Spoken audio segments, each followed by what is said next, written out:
Yes, indeed. It is time once again for another Chicago Bears post-game show right here on the Kanika Sports Channel, and it is a very special victory edition as the Bears come back in dramatic fashion on Saturday night, taking down their arch rivals, the Green Bay Packers, 22-16 on the Lakefront at Soldiers Field, everybody. Welcome to the show.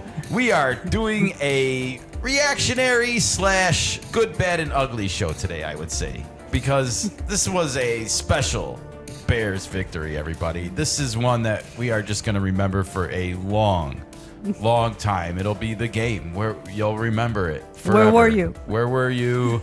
Who were you with? What were you doing? In our house, it was really kind of quiet. Like we had kind of succumbed to defeat. You were in bed. I was shooting some video game and watching it out of the corner of my eye, basically, for this. I was preparing mentally to do a really bad and ugly post-game show, and instead we get victory, good, week, better, best, and some bad and ugly to go along with it. And we're talking about all of it right here on this breakdown of Bears Packers Week 16. But first, before we get into all of that, we need you to do us a really big Christmas favor, everybody. Please like this video, subscribe to the channel, and ring that bell for our mascot, Frexy, so you never miss a Chicago Bears update, whether it's a post-game show, a pre-game show, or some NFL news in between. We are trying to cover as much of it as possible down the stretch they come, because the Bears, everybody, are legit contenders, not in the future, but right now. Right now, Nika. And they are playoff bound, which hasn't happened. Bound for sure. That is another huge development that came out of NFL Week 16. And that is because Aaron Rodgers did the Bears a solid. We'll be talking about that in 1 second as well. Welcome to the show, Nika. Well, hello, Kenny, and hello to our new and returning viewers. Welcome to a victory week 16.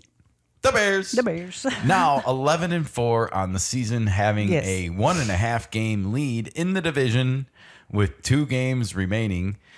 They now have an 89% chance of ending this season as NFC North champions. Wow. So nice. The ball is definitely in our court. How did we get here, everybody? Well, I want to take us back to Saturday night, where it was the Bears with one of the most improbable comeback victories that you will ever see on an NFL field, period. Period. End of story. End of discussion. This was crazy, Nika. 22-16 was the final, as we mentioned, and this one was Caleb's. We were lucky that we actually got the opportunity to do that, I think. Okay, so that you can say that Caleb has arrived as a quarterback, franchise quarterback. He has definitely been the franchise for a hot minute here, at least in my eyes. But I think this was obviously a national game, Saturday night, Fox, national TV. You don't need ESPN to watch this one. Nope. Everyone has Fox. If you have rabbit ears in your house, you can find it pretty easily. This was a big moment for him in a moment where their backs were solidly against the wall. And he delivered. Here's a graph. Okay. Yeah, he did deliver. Here's a graph from Next Gen Stats that was reposted by the NFL. The Chicago Bears win probability was as low as 0.5% before recovering an onside kick coming out of the 2-minute warning, trailing 16-9 with 2 timeouts. This is the 5th most improbable win in the NGS Next Gen Stats era since 2016. Crazy. Wow. Only 0.5%. Yes. That's crazy. 0.5% coming out of that final field goal. The one that made it 16-9. There was 1:59 left on the clock when that ball sailed through the uprights. This was something that was viewed in the moment as maybe a little bit of mismanagement by the Bears for burning basically one of their final timeouts with the 2-minute warning. Okay. Nevertheless, it did set up the onside kick, and NFL Films captured the moment with some of their footage.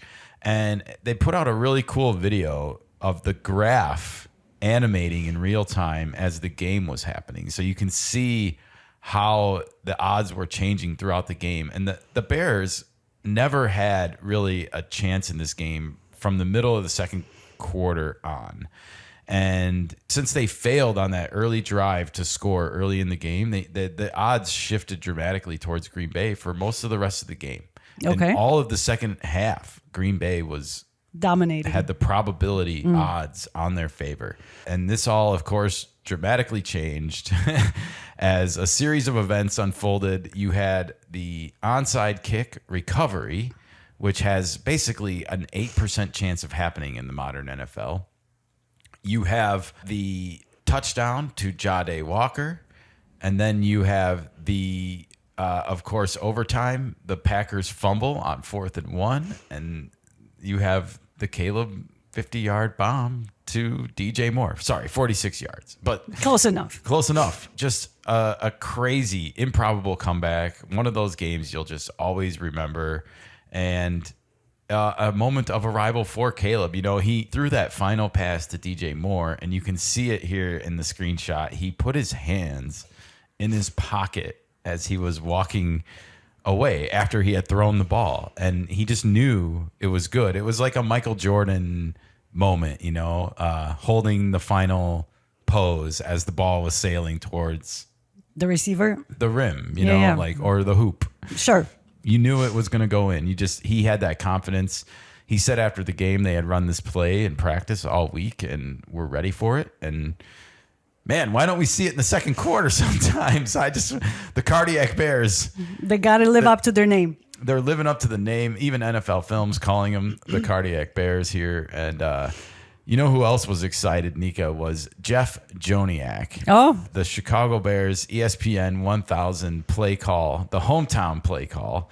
And, you know, he has been doing this job since I was a kid, since I was younger. And he is in the press box with his binoculars, old school, everybody, watching the game, doing the broadcast. He has a headset on, and he's standing. So it's a really fun video. The Bears put up a mashup of the game footage and Jeff Joniak in the booth, and it's a really fun watch. But he says at one point, "The Iceman cometh, the Iceman taketh." And, of course, he's referring to Caleb Williams. He was doing his new little Iceman dance out there, I guess. That's what this is. Okay. He say, "Brr, it's cold in here." And it was. It was cold, definitely windy on the lakefront. But I also think this is referring to the ice water that is running through his veins in these moments. He definitely kept his cool. Yes. Because a lot of quarterbacks, rookies, or even more experienced one can lose their cool at the end. Because it's a lot of pressure. 100%. He has this knack for being calm under pressure at the end of games. One of the most improbable wins in regular season history, according to Kevin Burkhardt. And he was on the call, of course, for Fox with Tom Brady. You can see here, the Bears now have 6 come from behind victories this year in the fourth quarter, in the final moments of the game, Nika. Wow. You can see here they were trailing against the Raiders with 1:39 left. They were trailing against Washington on Monday Night Football with 3 seconds left. They were trailing against the Bengals with 25 seconds left, 42-41, before Caleb hit that improbable pass to Colston Loveland that he took to the house for a touchdown. They were trailing to the New York Giants at home with 4 minutes left. They were trailing against the Vikings on the road 17-16 with 4 seconds left and won this game. And they were trailing to the Packers 16-6 with 2 timeouts and 2 minutes and 3 seconds left on the clock. Of course, they just had kicked a field goal right after this, but then there was 1:59 left and 2 timeouts, you know, so it's a lot of game left. Well, depends, yeah. The Packers would have only needed to get 1 first down if they had recovered that onside kick. So and it would have been game over. It would have been game over. We never would have seen these 2 touchdown passes. Yeah. And everyone would be like talking about how anemic the Bears offense was and that Caleb Williams is not the guy. And of course. Instead, we're having the opposite. You know, we have this arrival moment on national TV where even the NFL is tweeting out Caleb is the Iceman. And kudos to them for putting the wired headphones on him, everybody. Nice. Yes, nice touch indeed. Nice detailing. Here is that throw, by the way. And then you see DJ Moore with a just beautiful catch. I mean, the defender is pretty much committing pass interference. I mean, it's pretty clean coverage, but he's also making a lot of physical contact with him as that ball's coming in. So kudos to DJ Moore for catching it, looking it into his hands, and making that grab and making that a non-issue. If you catch it, it doesn't matter if they call pass interference or not. Had he dropped it, it'd have been interesting to see if the crowd would have booed and like talked to the ref and to throw in the flag. Yeah. It would have been interesting. Well, thank goodness we didn't have that moment. Oh, thank goodness. Here is the end of that Inside the NFL, by the way, where somebody is saying to Caleb Williams, I think you like that Superman feeling. Of course. And, I like that Superman feeling. Caleb Williams has had this Superman cape. I saw a video of him making a Hail Mary pass as I think a sophomore in high school at the end of a game. This is something that I think if you do when you're young, it just comes naturally to you as you age. And here we're seeing him on the biggest stages of all, almost the NFL, but not the Super Bowl. Sure. It's like riding a bicycle when you start as a kid. Yeah, absolutely. And just how good has Caleb Williams been? How many Superman capes has he had to put on this year? Caleb Williams ties Hall of Famer Peyton Manning for the most fourth quarter comebacks in a season by a player under the age of 25 in an NFL season with 6. We just listed off those 6 comebacks. He ties Peyton freaking Manning, everybody. So That's how good he's been. 6 fourth quarter comebacks this season where there's a will, there's a way. I don't know if we want him to get one more and have the record or if our hearts can't take anymore. Let's just get to the playoffs at this point. It doesn't get any easier from here, folks. Just a spoiler alert. Let's enjoy this while we can. Look, I want to say a couple more things about Caleb Williams. I'm really proud as a Bears fan with how he handled this moment. He handled this whole victory with a maturity and a grace. I want to start with his post-game interview with Tom Brady, who gives out the Let's Effing Go Player of the Game award. By the way, I still think it's great that Fox lets him give out an award with the F word in it. But here we are with Caleb Williams. Is the F word? No, it's just the LFG Player of the Game. Okay. But we all know what the F stands for. It's Let's Effing Go.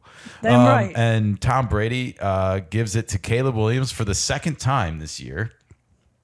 And Caleb told him, we're going to fight until the clock says 0. And I think this quote encapsulates a lot about this Chicago Bears team, everybody, is they are just a team that has not quit down the stretch.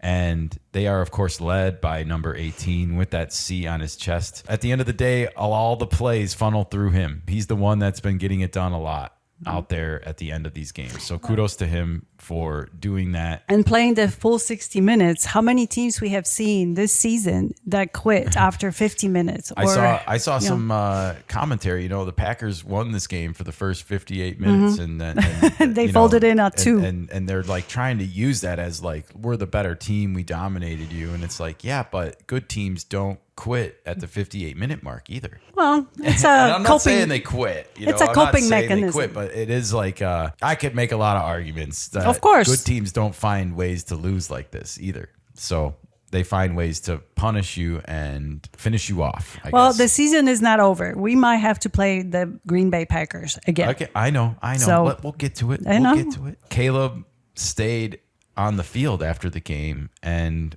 did a victory lap around all of Soldier Field. I don't know if people saw this during the game broadcast or not, but I thought this was so cool. What a great moment for the fans who paid a premium to go to this game. He stays out on the field with them. I know a part of him probably wanted to be in the locker room with his teammates celebrating already, but he knew the right thing to do in the moment was to do this victory lap, give high fives out to all these fans who toughed it out in windy conditions and hung around. They didn't leave when the Bears had a 0.5% chance of winning in the fourth quarter. They sticked around to the end, and he was thankful for that. They absolutely did. Caleb also thanking Ben Johnson after the game, saying to the media, "I've got the best coach in the world." Like, I think it's fair to say there's a bromance blooming, folks. And if you're a Bears fan, that is music to your ears. We wanted Ben Johnson. We got him. Now he and Caleb bonding. I like it. Definitely. It's hard not to like. We see the results. You see them fist bumping here after the game, giving each other that nod, smile of approval because Caleb wasn't gifted a game ball. And fist bumping over that, it's like there's no petty BS on this team. Caleb knows. Ben Johnson knows. This was a knowing approval between the two of them in a little special moment caught on camera that I couldn't ignore. And it just gives me so much hope for the future of this franchise after so much animosity and awfulness. Yeah, this team is special, Nika. They broke the streak. They put us back on the winning side of things. This is a winning season no matter what happens from here on out. It's a winning season. Changing of the guard. It is. It was a special night. You cannot ignore it. Yeah. In a weekend full of crazy endings in the NFL, including Thursday. That's how it started. This was the best, I feel like. And, I can probably have debate from Seahawks and Rams fans, but look, I think this one was the best. And it's just because of the improbability of it. The Seahawks didn't need to do the onside kick to get back into the game. They still had a monumental comeback. No one's taking that away from them, but they didn't do it with a minute 59 left on the clock.